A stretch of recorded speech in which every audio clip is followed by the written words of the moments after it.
Sa lilim ng Weeping Willow. Ang sementeryo ay nakatayo sa isang banayad na burol, nakatingala sa kaibig-ibig na bayan na Pineview. Mula sa mataas na tanawin, makikita ang mga kalsadang bato na may mga kaakit-akit na tindahan, ang makukulay na mga bulaklak na nakahanay sa mga bangketa, at ang nagliliwanag na lawa ng pin na kumikislap sa dikalayuan.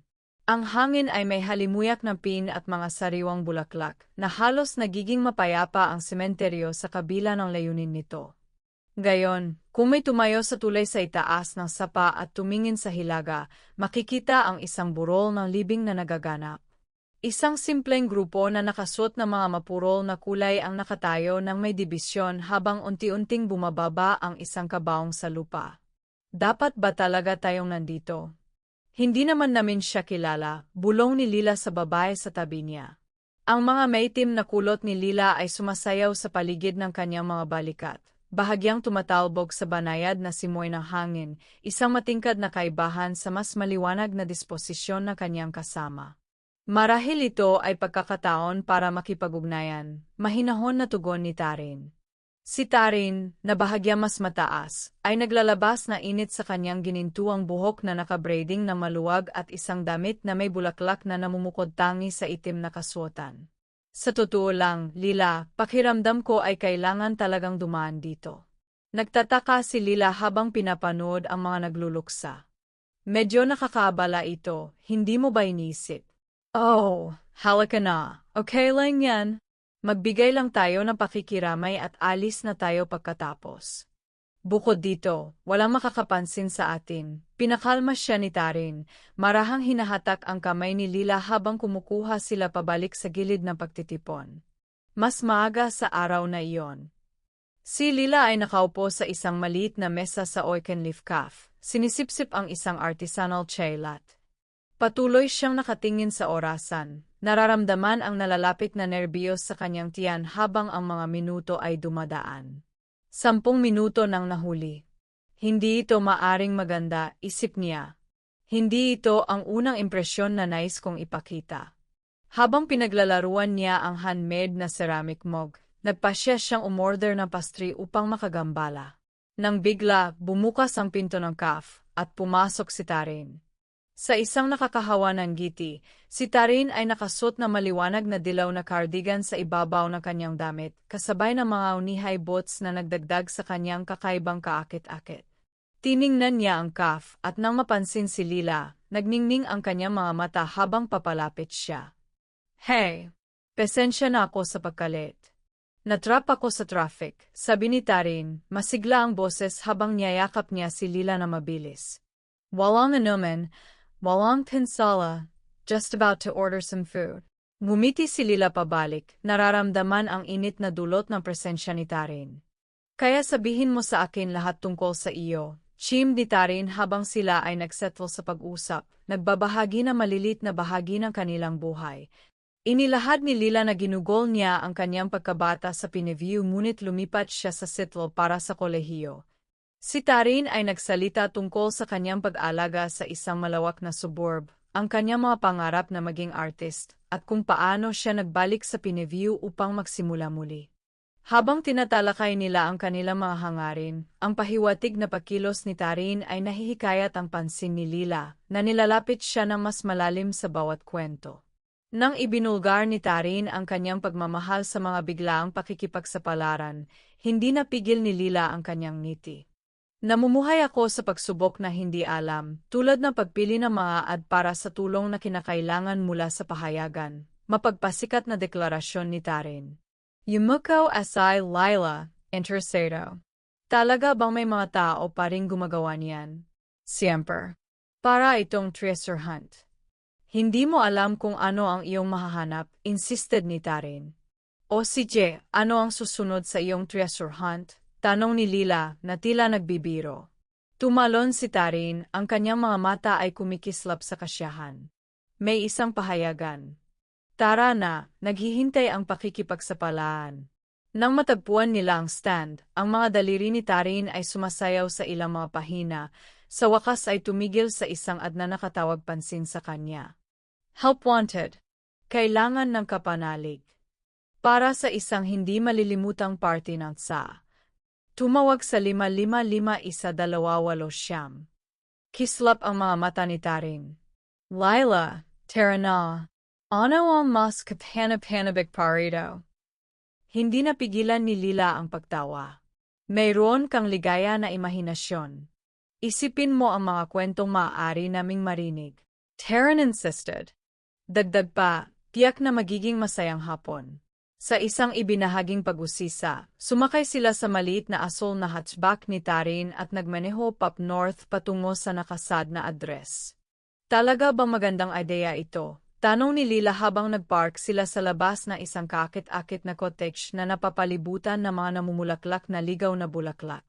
Well, alamin natin, ngumiti si Tarin, punong-puno ng sigla. Naglakad sila sa daang bato at kumatok sa pintuan. Pumipintig ang pintuan at ipinakita si Elsie, isang babae sa kanyang 70 mga taon, na may mababait na mga mata, na nakasuot na makulay na apron. Tinanggap niya sila sa loob gamit ang isang mainit na ngiti, ang kanyang boses ay punong-puno na enerhiya. Oh, mahal. Pumasok, pumasok.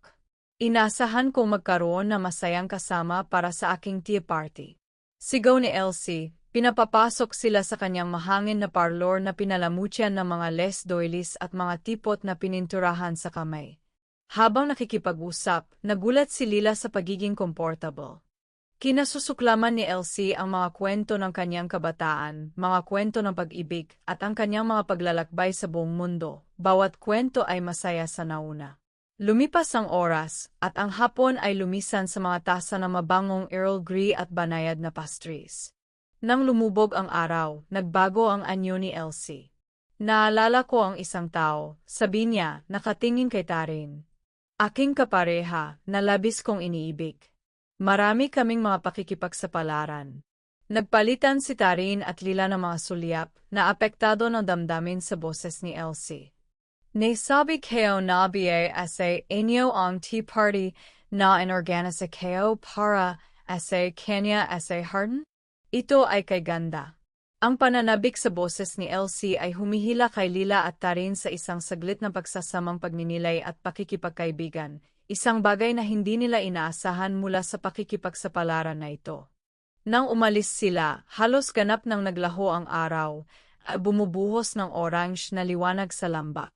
Nang makapasok sila sa kotse, biglang naisip ni Tarin ang isang bagay. Oh, naisip ko lang na nakalimutan kong itanong tungkol sa kanyang pamilya, aniya, may pagsisisi. Baka sa susunod ay makuha nating kaalaman, mungkahi ni Lila, na nagbibigay ng aliw. Habang nagmamaneho sila pabalik, napansin nila ang isang helera ng mga sasakyan na nakapark malapit sa sementeryo sa isang kalapit na burol. Isang maliit na pagtitipon ang bumubuo sa paligid ng tila isang serbisyo. Sa pagka-interes, nagpark sila at lumapit, umaasang makapagbigay ng kanilang pakikiramay. Ngunit habang lumalapit sila, lumaki ang mga mata ni Tarin sa pagkilala. Mom, tawag niya na makita ang kanyang ina sa gitna ng karamihan. Dahil sa gulat, tumingin ang kanyang ina, mata ay puno ng damdamin habang siya ay mabilis na tumakbo at niyayakap ang kanyang anak. Oh, Tarin. Hindi ko inaasahang nandito ka. Akala kayo nasa Seattle ka.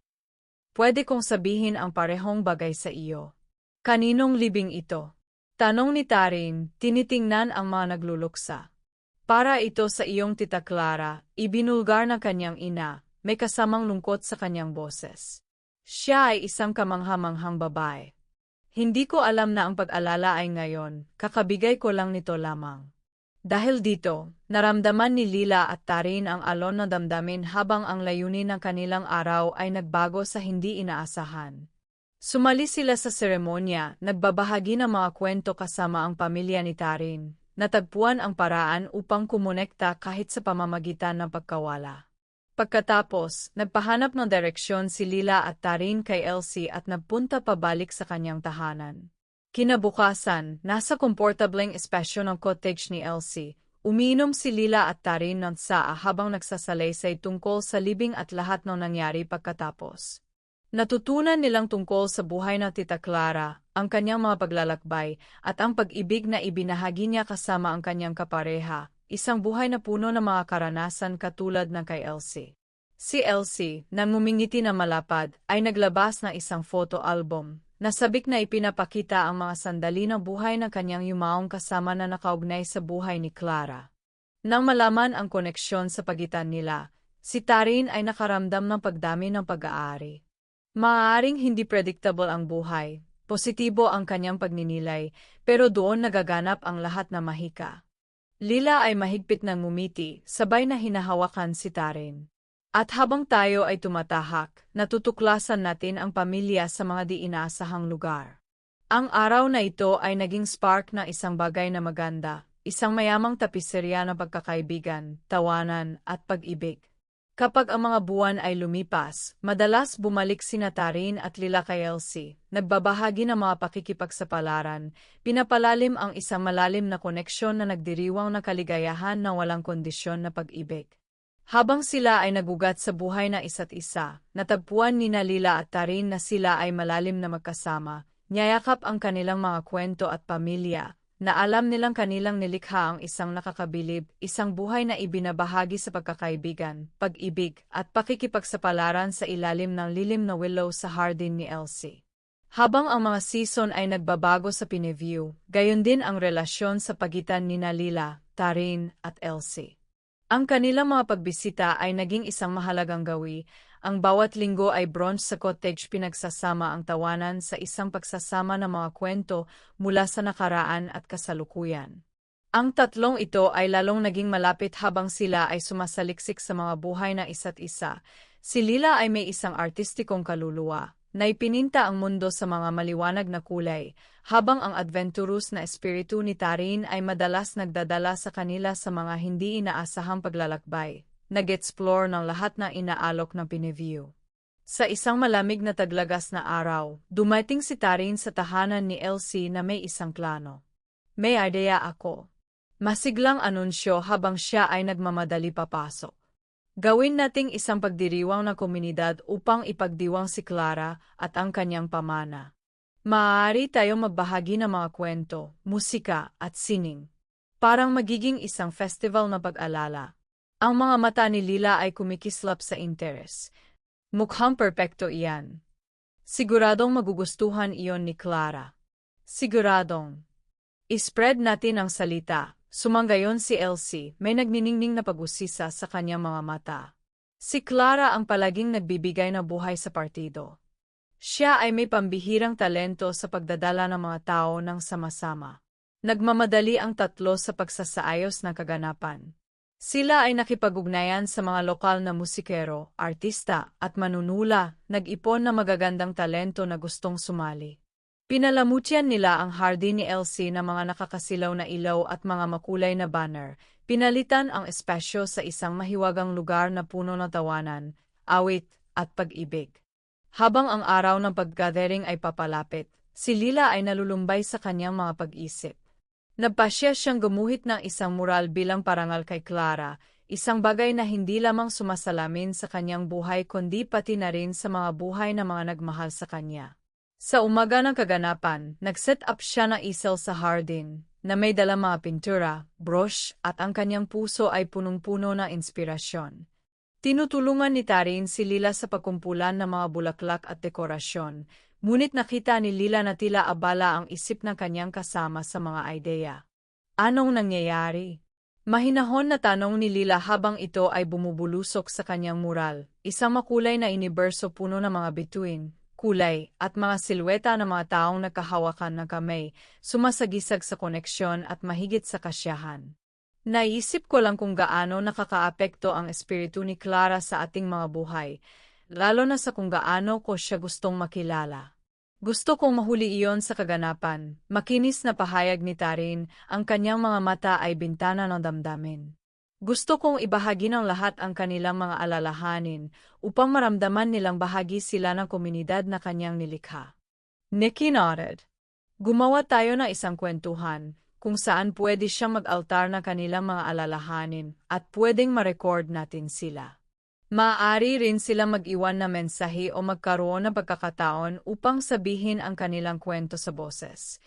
Napakabuti niyan, Taryn exclaimed. bouncing on her toes. Gagawa kami ng scrapbook kung saan masusunod nating isustain ang mga alalahanin.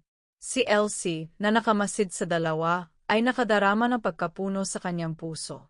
Ang dalawang ito ay mayroon talagang magagandang espiritu. Si Clara ay magagalit sa inyo pareho, tulad ng sa akin. Habang ang araw ay bumubulusok, ang hardin ay naging buhay. Dumating ang mga kaibigan, pamilya, at mga kapitbahay, na punong-puno na init at saya.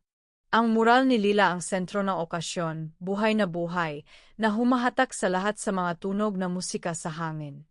Isa itong tapestry ng kulay, isang kahulugan ng komunidad na tinutulungan ni Clara. Nag-ingay ang mga bata sa hardin, ang kanilang tawanan ay pumapailan ng gayana ng mga tasa ng tsa na inihahain sa mga mesa. Masayang nagbabahagi ang mga magulang ng kanilang mga alalahanin habang ang mga musikero ay tumutugtog ng mga bendisyong damdamin na nagugnay sa mga kwento ng pag-ibig at buhay sa kanilang mga awitin.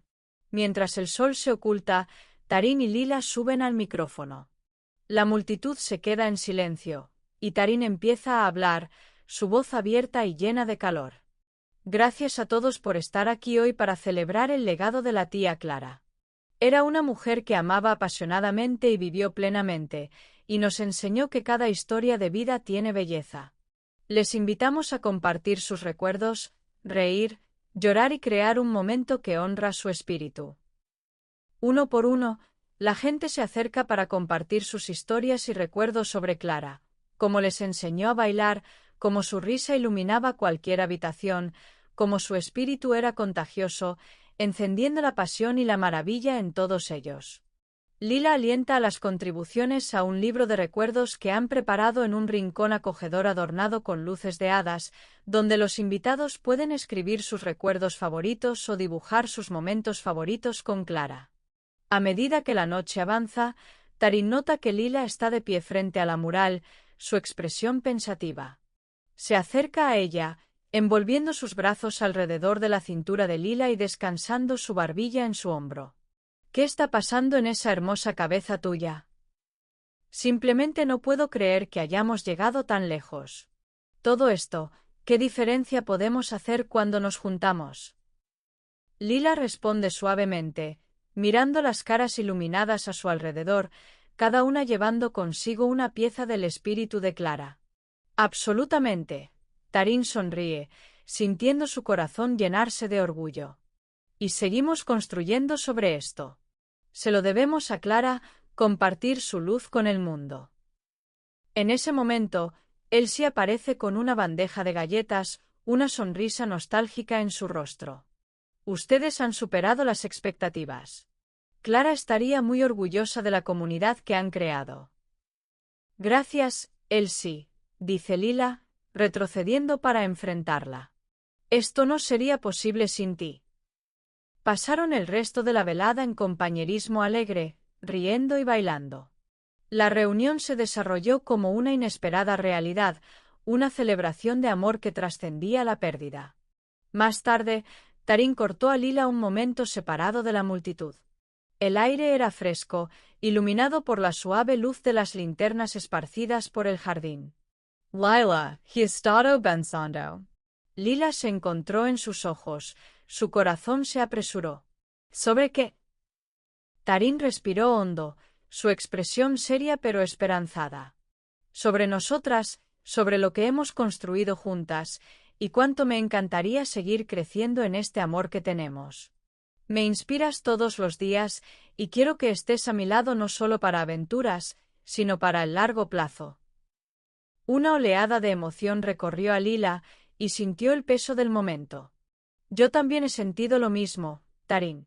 Has sacado una parte de mí que no sabía que existía. Los ojos de Tarín se iluminaron mientras se acercaba, tomando las manos de Lila con suavidad.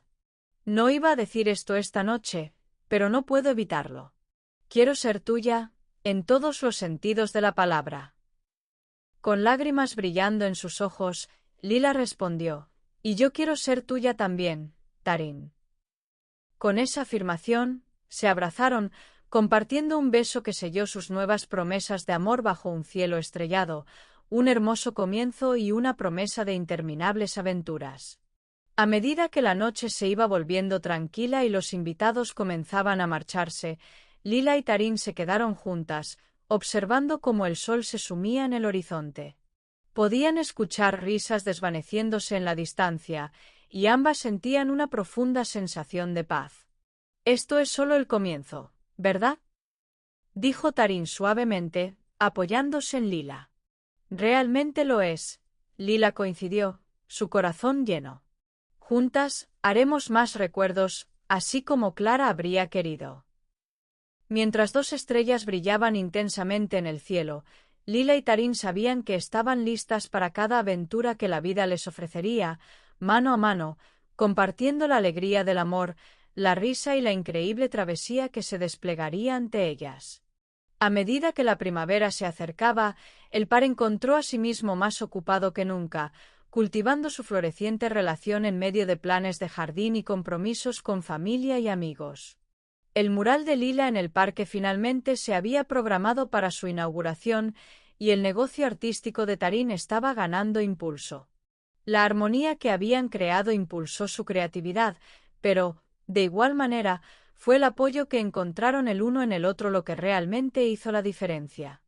El día de la inauguración del mural llegó, y tanto Lila como Tarín sintieron la electricidad en el aire. Amigos, familia y miembros de la comunidad se reunieron cerca del parque, extendiendo manteles de picnic y sacando bocadillos anticipadamente. Vestida con un vestido fluido decorado con flores pintadas, Lila sintió un arrullo de felicidad cuando vio a Tarín entre la multitud, su presencia vibrante y reconfortante. Tarín llevaba una camiseta que había pintado a mano con un sol y un patrón de arcoíris, encarnando su espíritu compartido de creatividad. Cuando el evento comenzó, Lila se subió al micrófono, con el corazón palpitante de anticipación. Estoy encantada de compartir este mural con todos ustedes. Esta creación es un homenaje no solo al espíritu de Clara, sino también a las conexiones que construimos dentro de esta comunidad. Representa el amor, la resiliencia y la importancia de celebrar a otros. Los vítores surgieron de la multitud mientras Lila lentamente tiraba de la tela que cubría el mural.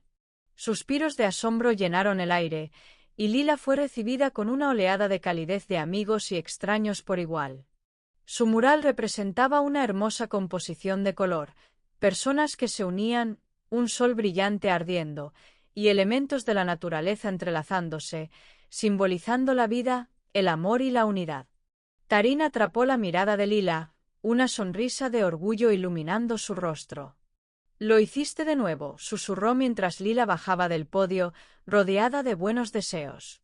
La velada transcurrió con risas, música y un sinfín de momentos de conexión que llenaron el corazón de Lila con una sensación indescriptible de satisfacción. Lila miró a Tarín y supo que cada amistad, cada sonrisa, había brotado de las raíces que habían sembrado juntas. Más tarde, Tarín llevó a Lila a un lugar apartado de la multitud. «Fuiste increíble allí arriba», sonrió. «No podría estar más orgullosa de ti».